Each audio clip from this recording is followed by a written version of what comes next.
And welcome to tonight's Tuesday night podcast with Coach John Peacock of the Venice Indians and head football coach, I should say. It's not just coach, football coach for Venice High School. And a little different atmosphere tonight. We're here at Joey D's Chicago-style eatery. They were very nice to have us host the team for a little meal tonight. Yeah, they fed the whole team. We had pizza, pasta. They fed us wings and the Chicago rolls that were outstanding. And their staff was very, very accommodating and really took care of us. And great. It's a great atmosphere here. A lot of people don't really realize that it's even here. Yeah, if you're a sports fan, and if you're a Chicago sports fan, forget about it. But if you're a sports fan, you got to come here. Come and watch the game here. It's just TV's everywhere. A great atmosphere. We're back in a little area. It almost seems like you have a private party back in this little area here in particular. So yeah, come on out and tell them you saw us on the Coach Peacock podcast, and we can maybe they'll just be a little more friendly to you. Maybe they'll give you something, a smile, a pat in the back. But again, we appreciate all they did tonight for us, and I know the kids enjoyed it as well. But seriously, it is a fantastic place to come watch the game. Me and my wife have been down here before on Saturdays just to watch a few of the games that are on at noon. Has a little bit of a up north kind of feel to it, like a little bit like a little woodsy. Chicago feel. Chicago, but very, very nice inside. Staff is great. Food is really good. They have Chicago-style deep dish I pizza. had the Italian beef sandwich, and that's real good stuff. So come on out here and support them, and they're supporting us, so we appreciate all that. Coach, we got first week of playoffs past us with a big forfeit win for us over the Northport Bobcats, and now we're headed into some live action at home this week against Riverdale Raiders, the Fort Myers team, coming into Powell Davis Stadium to take on the Indians. And obviously, we know that we've been rested for a couple of weeks, so we're prepared for them. And what do we expect to see on Friday night? Well, I hope we can really, really establish the run game, and I think that I think you're going to see a rested Venice team. I think you're going to see a rested, mentally and physically rested team. And hopefully we can be very efficient. My goal is, forget about the scoreboard, but are we efficient on offense? Are we not making the mistakes that we've made throughout the year? So those are little things. And always in the playoff comes, we know that we always got to match the intensity of our opponents. And sometimes, especially a team like Riverview, that I'm sure that we're going to be heavy favorites in the game, and they're going to come in and. They're going to be. It's going to be their Super Bowl, and everyone knows, like, hey, you don't win now, you turn your pads in, it's over. So we're going to get their best shot, and we just got to. That's one thing that I guess you say it, but you really got to kind of. You got to kind of live it, and you got to kind of be in it and kind of understand it. I think early on when I first took over, we lost a few playoff games we probably should have won, just because I'd never been in that situation as a head coach in the playoffs, and and our kids hadn't, so we didn't really know how to handle it, and I think we lost a few games early on when we shouldn't have. And this, let's say this is the first game, but normally, or for the majority of the times we're in the playoffs, we are the favorite in the game in the first round. And so you do have a target on your back because you're like, okay, they're better than us. We're going to go down and play the game, and based on the rankings and based on how everything is seeded. And you come in and you said Super Bowl, you're getting their effort. I mean, last year went down and played Lehigh. We were on the road because we had the first time we really were on the road the entirety of the playoffs, no home game at all, and went down there, and that team came out. They were ready. I mean, first series or so, they were on fire. They were hot and they were hit. And then I think the experience that you have and the team has sort of matured with, so as soon as everything sort of settled down and they lost that a little bit, it became what it became, which was a running clock. And so you got to weather the storm. Got to make sure they're going to come out. Like you said, they're unorthodox. You mentioned that last week. They're going to run some things on offense, but I imagine we might see an onside kick or two, or if they're going to come out and go trick, they're going to go trick everywhere. Yeah, you mean like we talked about on the coach show. There's the week before they played Fort Myers, they ran the Houdini play 2 or 3 times. They ran a center screen. They ran fumble Ruski 2 or 3 times. So we got to be ready for everything. And we're going to especially them knowing, or their coach knowing, hey, this may be the last game of the season. He probably has 5 or 6 more tricks up his sleeve that he hasn't even shown him yet. Yeah, and he's like, I'm not going to end the season with these. Right. So he's going to do everything he can to try to win the game. And I think, outside looking in, is they probably need to do everything they can to win the game, because we are a better football team. I think that he would agree, just as I'm saying this. Sure. So they're going to have to play a really, really solid football game to beat us, and I think we got to be ready for everything. And again, so you're right. Coach like him coming in the door, if he's already done this stuff, he's got a lot more to. And I imagine they're probably loving the idea of coming in with a bunch of different stuff. If they already do it as part of their normal script, some fun, let's go have some fun and see what we can do and see if we can't catch them off guard. Because like any situation, they're looking at it and say, hey, they're probably talking to the kids saying, hey, you know what? We get a couple early touchdowns on these guys, depending on no matter how we get it, they're going to start, pressing a little bit and getting a little stressed out. Just like anything, right? Yeah, they're going to want to do a little bit more. So hopefully, like I said, we start off and we do. Now, normally, like I said, I just sort of just popped into my head, but would you ever, in a situation, not defer on a coin toss, say, give me the ball so I don't get a chance to trick me out of something or anything like that? Would you do that start a game or do you just go back and just normal take the ball in the second half and roll with it that way? No, I think definitely there's some situations where we wouldn't defer. Especially if you want to get that, first touchdown first and really kind of make them press. Make them say, oh, okay, well, this team's for real. But that also can work against you. If you go out there and you don't get it done, then they're going to be all hype, and then they get the ball in the second half. So, but definitely, I think, and I have confidence in our offense. I have confidence in what we're doing. I have confidence in our kids. So, I think I don't know why you brought that up, but I've already thought about kind of like, hey, we probably need to take the ball this time, no matter what. Yeah, no, I'm just we've been doing a good job losing the toss anyway. Right, so we've been getting it first any time, But no, because sometimes I think a lot of people get, everybody's about the numbers in the book. I mean, I'm a numbers guy. I do the stats of the team, so I'm always number. But sometimes you look at a game, and you say, these guys, look at who they are in film, and maybe it's one of those things where they build a momentum off of a trick play. They build momentum off of something like that. And momentum's huge. I don't care. That's not in the stat book. No. So momentum's huge, and you can feel it. It's real, and it's big time in football. Right, because a lot of times people say, oh, I didn't see the game, it was away or whatever. What happened or what didn't happen? I'm like, you had to be there to see it because it really isn't quantifiable. Right. It isn't. I can't say, well, we had 80% passing completion. This happened, and somebody made a play, and somebody made a hard hit in the game, and all of a sudden that changes the momentum and the tempo of the game at that point. So again, Riverdale is on Friday night at home, Powell Davis Stadium. Tickets are still on sale for the game right now, or how's that working as far as tickets for this? They're just selling them at the game. We got to try to get as many fans there as possible, and this is the last home game of the year. Yeah, and again, we have a capacity we can go to. That's still the same protocols are still in place. Let's do the best job we can to get out there and see these kids for the last time at home.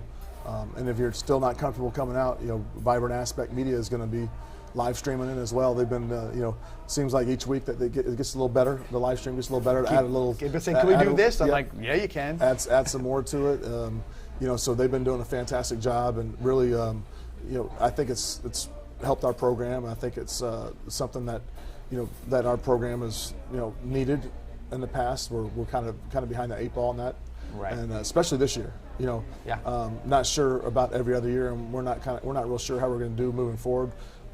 Definitely want to plan to do the away games. Yes. Forever. I'm not sure what we're going to do for home games from now on, but that's talking if COVID's gone. Right. And is this thing ever leaving? Right, and that's the thing we don't know because if who we play, where we play, we can speculate all night about some of the things we're going to be doing, but a lot of places that look like we might be going to may not have fans in the stands. Right. So there's things that we may have to do in order to get people to actually see our game, as opposed to it being a blurb this big in the Tribune, which seems to be going these days. Like it seems like a very sort of limited access to what they're putting out there as far as that. You're not really seeing the front page, spreads and stuff like that, because they're getting the games in later. They're not doing them, with all their staff being there, because again, they're following the protocols too, but for the press, and they're really not getting a chance to put those big stories in there post game. Pre-game, yeah, they can get there and go see practice or whatever. So yeah, so if you get a chance, either way, we want you to be involved with Venice High School football one way or the other. So come on out to the game would be a great thing, and if you can't, like we'll do our best to give you a real good show as far as the podcast, as far as the live stream is concerned. With that, Coach, also we talked about a little earlier when we were taping the coaches show about some adjustments, not just from getting the rest and the mentally and physically prepared for the playoffs, but the little tweaks you've made. Sometimes you say kind of self-scout yourself and say, hey, what do we do? How are we finishing at the end? What did you anything you want to share as far as there were some offensive line things you were doing and some of the things maybe you tweaked a little bit. Well, I think we talked about it earlier. Was we definitely wanted looking back right at the Clearwater game, we wanted to get Stephon Johnson, more involved in the offense. I think that was one of the things that my vision was of the offense is him being more involved and touching the ball and being a threat. And I think we did that in the Clearwater game. Yes. And we need to do that moving forward as well. And along those same lines, we've made some adjustments on the offensive line. Riley Cleary has been a heck of an addition to our offensive line. Love his attitude. Love I just want to say it's just a team guy. Mm-hmm. Team guy. Yeah. A guy that just like probably my dad, your dad told you, hey, if the coach tells you this, you do it. Right. And you do it. You do it your best. There's no question about it. It's not, oh, I don't want to do it. Oh, I don't want to be an offensive line. No, if he wants you to be an offensive lineman, you're an offensive lineman. Right. That's just the way it is. And so he, obviously he was raised that way too. Right. And he definitely has a great attitude. Love coaching him. He's coachable. He's gotten better each week.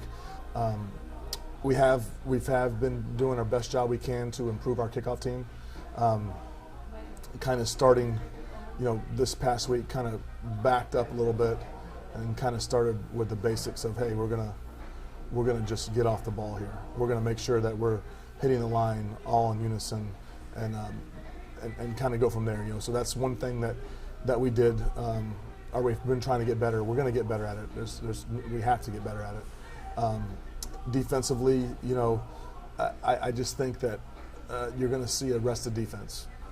We've been, like we talked about, we've been going 10 weeks straight, and then on top of that, you look back at how our off season went.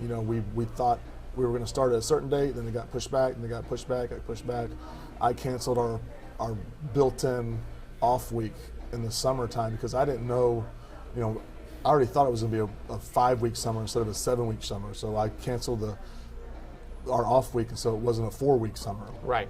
Right. And kind of where the off week I built in was kind of like 2 weeks after we started, or a week after we started. So we've been going the whole time since June 15th. Yeah, and like I said, you have no breaks. No breaks at all. So we've been going June 15th and haven't missed a day. And then on top of that, we're probably one of the few states, and our few teams in the state. And we might be the only one, I don't know, but I know there's not too many teams that played a 10-game schedule.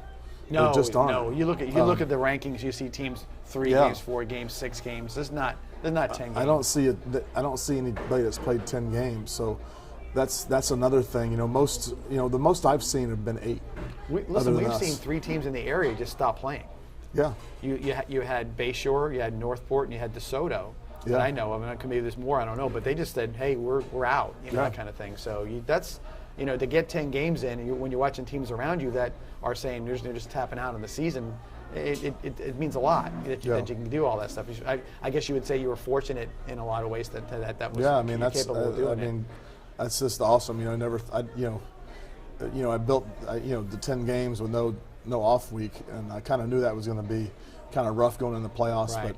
But I didn't think that we'd get through it all. Right. I was thinking like, hey, someone's going to either drop out or we'll have to go through a situation. Yeah. And just luckily we haven't. So, but with that luck, we haven't had any days off. Right. So last week I was able to give them. Really, I was planning on giving them 2 days off, which ended up being 3 days off, which is fine by me. We were going to go Monday, Tuesday, off Wednesday, Thursday. Yeah. All right. Sorry, we're going to go Monday, off Tuesday. And then we were going to go Wednesday, Thursday. But anyway, we only ended up going 2 days last week. And, I told the kids today that they're going to be off tomorrow, so we're off tomorrow. And you know, a lot of people are thinking like, "Are you serious? You know, this is playoff week. You're giving the kids off." And you know, and it was hard for me to say today, but I just know it's the best thing. Right. You know, whether, you know, I say this all the time, like, you know, we play cover 3 on defense, and we run a gap scheme offense, and if they don't know how to run cover 3 right now, we're in trouble. Right. You know, if we don't know, you know, who to block in our gap scheme offense, we're in trouble. Right. You know, so we've really, you know, been trying to, you know, especially today, you know, we worked on some things that we're going to see down the line. That's going to be a little bit tougher for us. Sure. You know, with just different looks, and you know, I feel like we got to do that in order to get better. So there's some things that I were able to work on today and Monday to get better at. That's good. Well, listen, we'll take our halftime break real quick here at Joey D's. Do a quick 60 seconds worth of advertisements and thank yous, and we'll be back here for part 2 of our podcast. See you back here in 60 seconds. SCF has campuses in Bradenton, Venice, Lakewood Ranch, and online. Students can obtain associates in arts degrees, associates in science degrees, bachelor's degrees in workforce fields, or a certificate.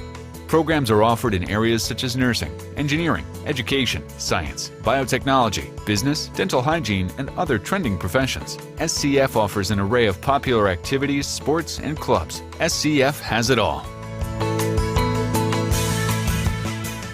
Hey, Indians fans, don't get sacked by high prices. Join the winning team at Jenkins Chevrolet of Venice. Score big savings on our all-star Chevy lineup. Plus, Venice Indians students and families take an extra $1,000 off. We're tackling high prices on the area's best selection of new Chevys and pre-owned vehicles. So, join the winning team at Jenkins Chevrolet of Venice. Just like the Venice Indians, Jenkins is better, and we'll prove it. Roll Tribe.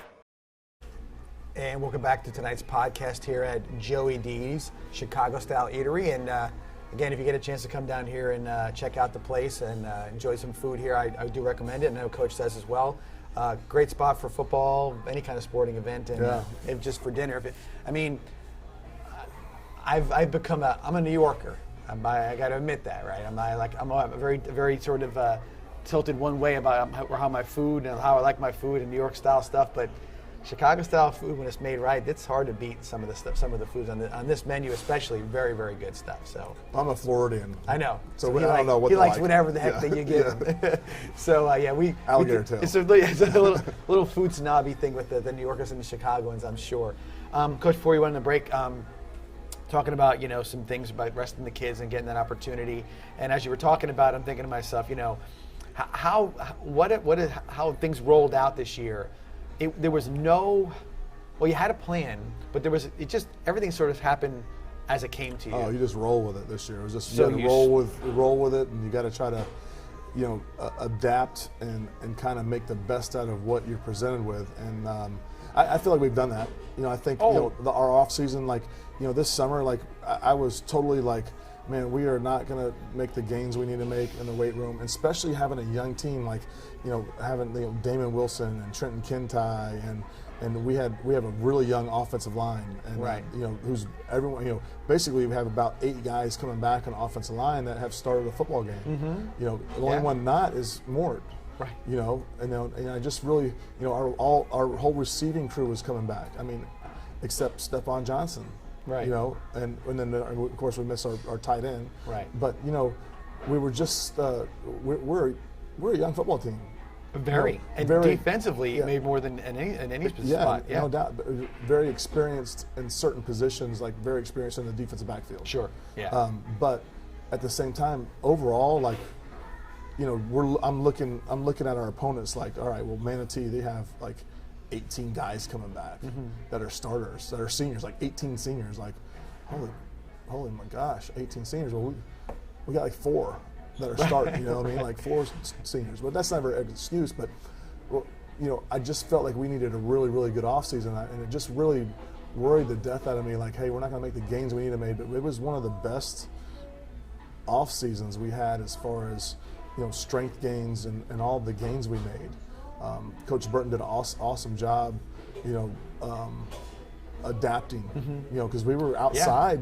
Now listen, we were outside for 5 weeks, so you couldn't go in the center at all. We went in there to get the weights, right, and bring out every morning, and we lifted on the concrete, you know, with the weights, and I just cannot believe, you know, how much stronger we got, you know, especially like in, you know, the squat, you know, we were doing squat where, you know, you have two partners spotting on the side. I mean, it's straight backyard workouts. And you know, and maybe that led to the able to adapt to other things. Like I thought this year, if somebody would have said, what do you think the season's going to be like? And I would have told you a lot of noise.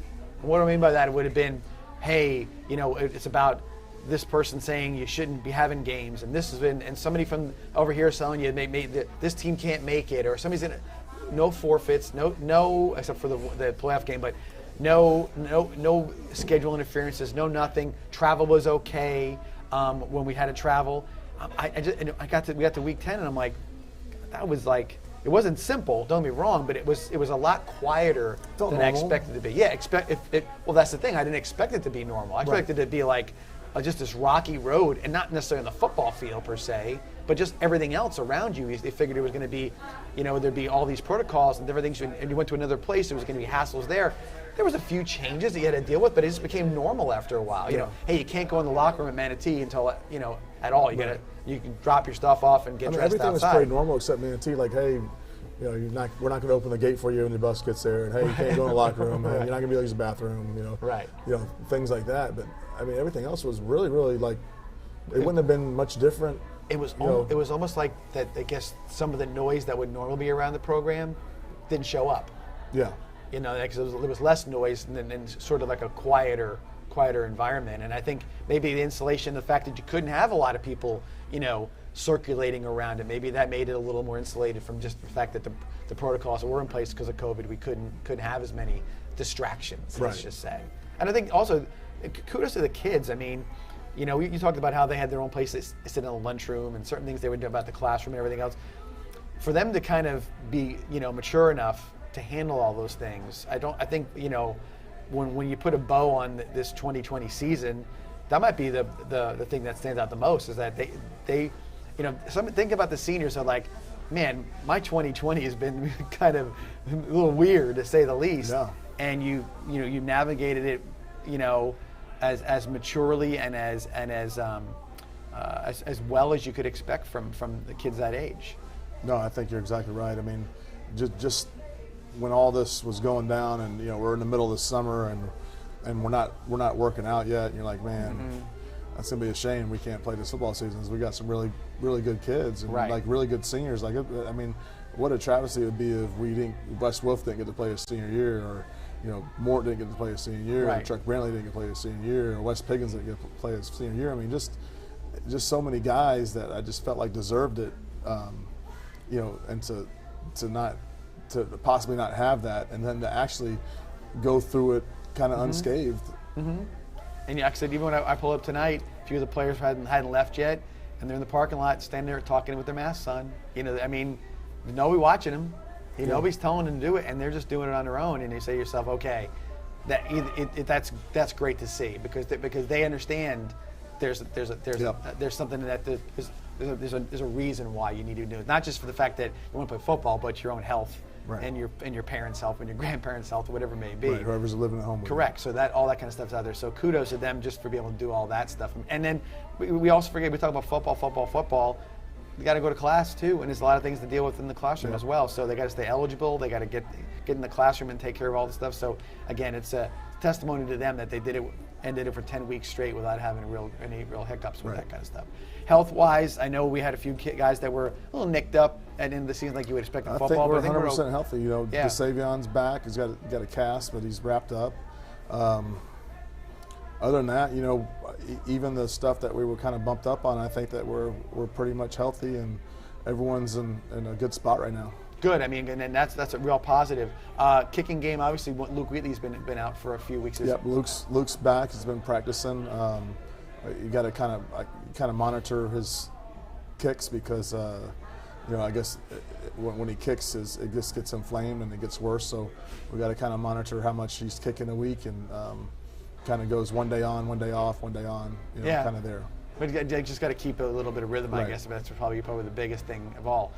Looks like another we talked about earlier about having a tropical storm last week, which could have had if we were playing, what a hassle that might have been to deal with all that stuff, getting ready for a football game. And you have a tropical storm coming through, and ground would have been saturated, different things like that. Now we're a week later, and we're 57 degrees tonight for a low, and really hitting that football weather. You're going to be in that little crisper air, which is nice to deal with. So it should be a beautiful night on Friday night. There should be no excuses about the weather on Friday night. Yeah, I'm looking forward to I like the sweater games. If you have a sweatshirt on, it's the playoffs, and always look forward to those nights. Yeah, and from start to finish, it's dark out.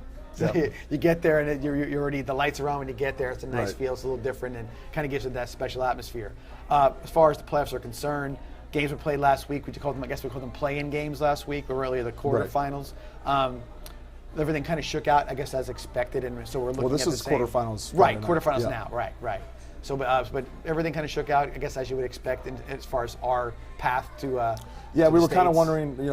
We weren't sure who would win the Gulf Coast Homestead game. I think we're kind of rooting for Gulf Coast because it's a little closer. Yeah. Homestead is basically almost to the Keys, so Homestead won, and so the winner of our Riverdale game will then travel to Homestead. Okay. Our winner of our game will travel to the winner of Doral and Homestead, and they're both in the Homestead. same vicinity. Right. Yeah. And then above us, you got Lehigh playing St. Thomas, and you have Manatee playing Martin County, and then the winner of those games will play each other at either Manatee or Lehigh, I believe. Okay.